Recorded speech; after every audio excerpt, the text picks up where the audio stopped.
every year, I find myself cutting away more and more fat from my work and just getting to it. You know what I mean? I'm going to do that here, and I'm probably going to bust some bubbles. Principles.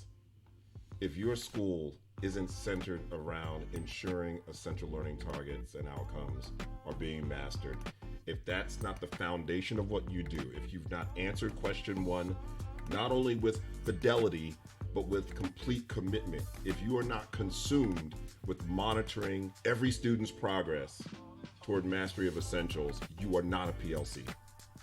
So please stop calling yourself a PLC, because you're killing it for the rest of us.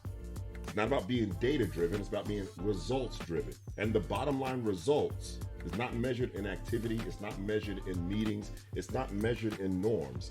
It's measured in every student's progress toward mastery of essentials. Are you supporting your teams in monitoring every student's progress? Because that's how you measure growth. There's nothing else. I guess I'm coming at this kind of strong because I ask teachers not to treat students like the low group.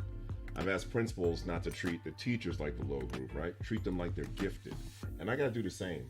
I speak good English, man. I know you understand what I'm saying when I tell you you are not a PLC without a complete commitment to question one. It is everything. It's hard enough work when you're doing it the right way. But there are way too many of you spraying Jean Latte and Old Spice on this mess you keep calling a PLC. And I keep telling you, you're not a PLC without question one being answered and becoming consumed with it.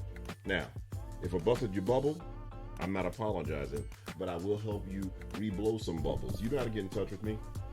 If you need some help getting your culture straight and facing the right direction, get at me at the link below.